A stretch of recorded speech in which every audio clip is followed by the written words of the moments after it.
The giant XB-19 experimental bomber was the crowning achievement of pre-war experimentation by Douglas Aircraft.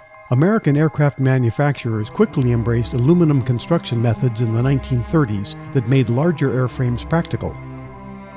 As the Army Air Corps developed its identity and rationale, advocates of long-range bombardment were in ascendancy.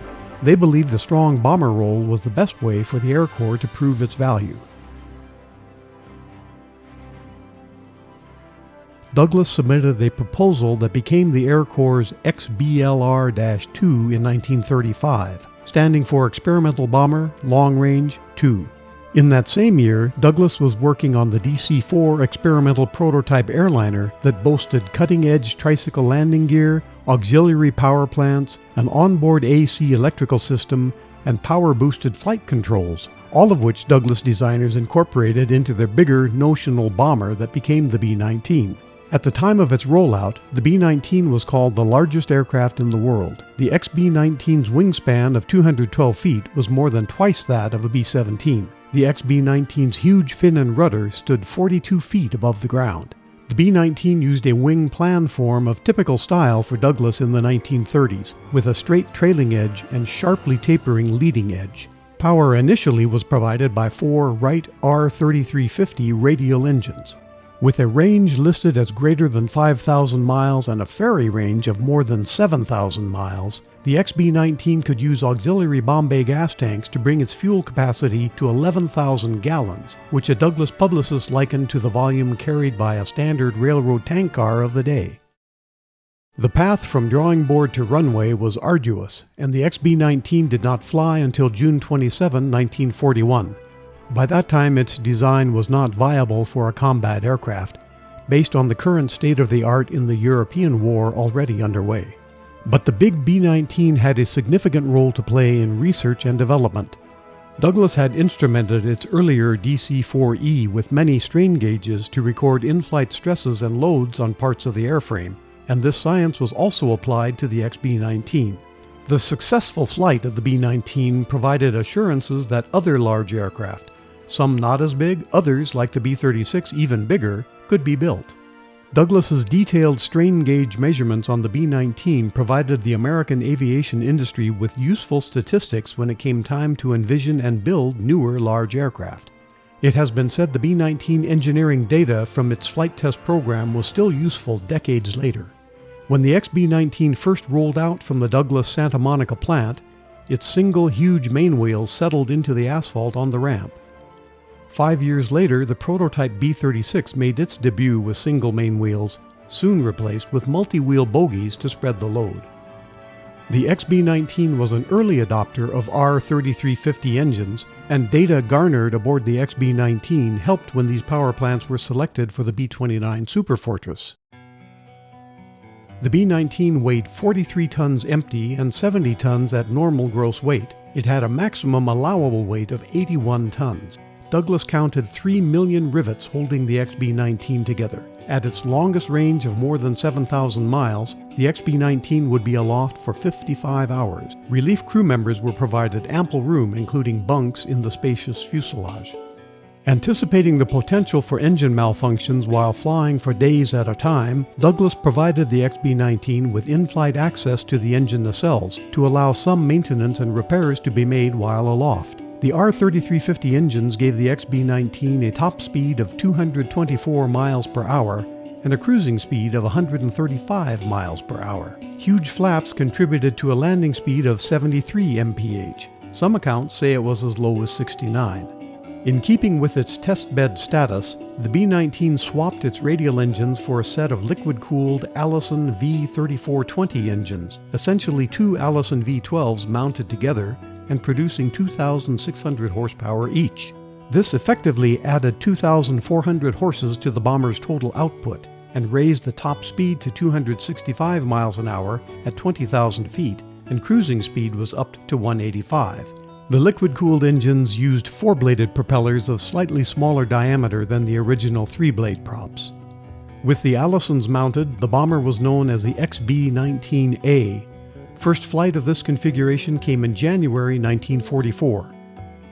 When the B-19 was designed and under construction, American-powered gun turrets were still gestating, and the Douglas giant used some quickly outmoded turrets that would not have fared well in combat. The nose turret mounted a huge 37mm cannon as its primary armament. Combat wisdom with other armaments during the war would validate the efficacy of 50 caliber machine guns instead. A forward dorsal turret carried another 37mm gun. An aft dorsal turret on the B-19 and a tail turret were augmented by other hatches for gunnery in the fashion deemed adequate in the pre-war era. In later stateside test use, the guns sometimes were not carried. By 1945, the B-19 had gone from silver pre-war prototype to wartime olive drab bomber, and back again to silver with the bold red and yellow accent markings of the Air Force's All-Weather Flying Center, the last assignment for this prototype. Then it was off to Davis-Monthan Army Air Base in Tucson for storage in 1946, where the XB-19A was initially earmarked for museum preservation. But air museums were not the huge enterprises of today, and the one-off Douglas Leviathan was signed over for salvage in 1949. With steel cables thrown around the fuselage and two wrecker vehicles tugging in opposite directions, the aft fuselage was sliced through, allowing the huge tail section to fall to the desert floor.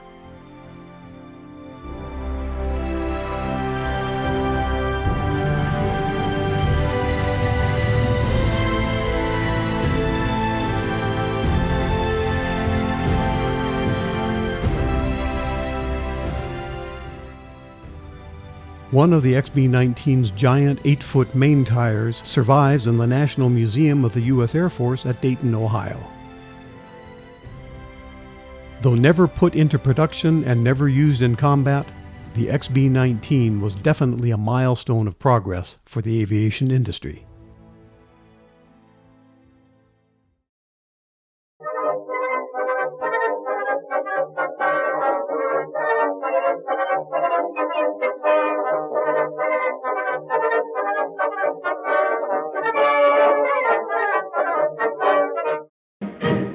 After 5 years, the biggest bomber ever built, the Douglas B-19 gets set for its trials.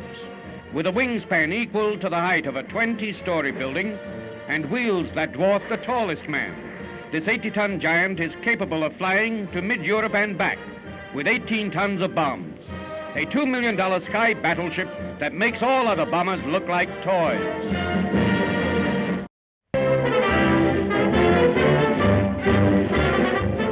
82 tons is the weight of that sky monster at Santa Monica, California. So heavy, the huge wheel crushes the pavement and sinks, and they have to place a big board in to roll it out.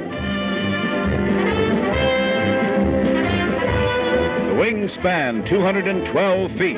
That's the height of a 20-story building. An Army test pilot takes the supergiant out for a trial, though not a trial flight. With a plane that big, the first test is taxiing on the ground, feeling out the controls. The pilot tries the control for lifting, and the front wheel raises. But that's enough. He'll report on the ground test before he actually takes off and makes a test flight in the biggest bomber in the world.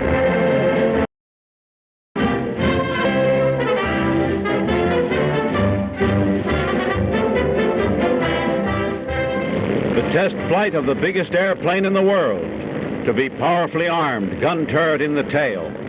At Santa Monica, California, 45,000 spectators watch with tense interest as the Douglas Super Bomber B-19 takes off. Is it possible to raise such a giant? A nerve-tingling moment as she seems to falter, dips, but the immense plane straightens out and soars aloft. That super Leviathan of the sky cost $3.5 million and took 5 years to build. Cruising radius more than 7,000 miles. The landing is a drama. Will it be successful? Takes the utmost of skill to bring to Earth a plane of new design and of such magnitude. Wingspan 212 feet. Total weight when fully loaded, 82 tons.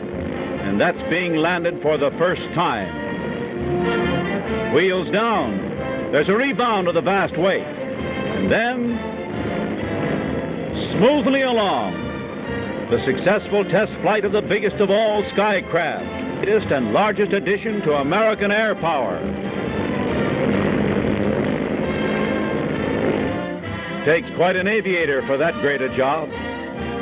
Major Stanley Umstead, the U.S. Army's chief test pilot.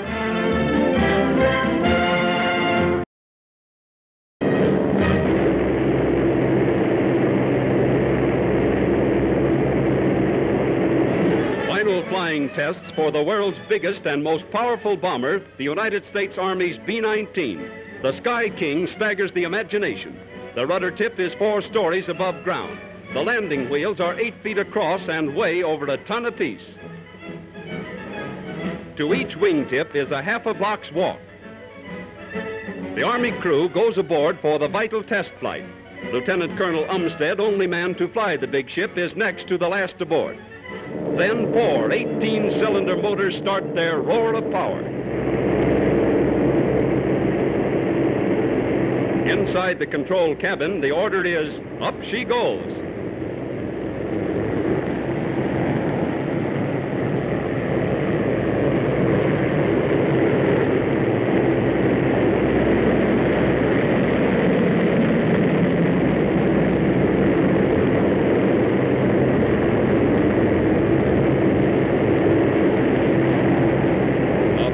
Takeoff, and the big 2,300-pound wheels fold gracefully into the fuselage.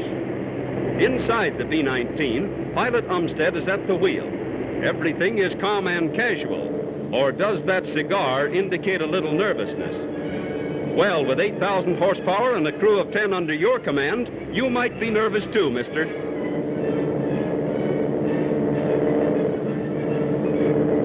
Gun turrets are all over the B-19. In all, there are 18 emergency exits for the crew. Now, let's look inside a wing.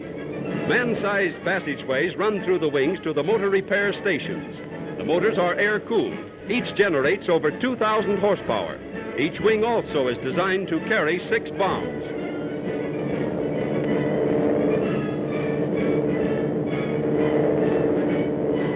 Now, the bombardier's turret. Below is Los Angeles, looking like not too difficult a target. No bombs are aboard, but loaded, the B-19 could fly 18 tons of explosives from Brazil to Dakar and back, twice without refueling. The B-19 probably will have no military use. Working plans required 6 years. 750,000 man-hours of labor put the big ship together. Serving as a flight laboratory, the B-19 may lead to mass production of new superplanes, the like of which Berlin and Tokyo have never dreamed. Now, gracefully down, a sleek symbol of America's ability to master the air, a symbol of America's strength when these eagles of freedom fill the sky.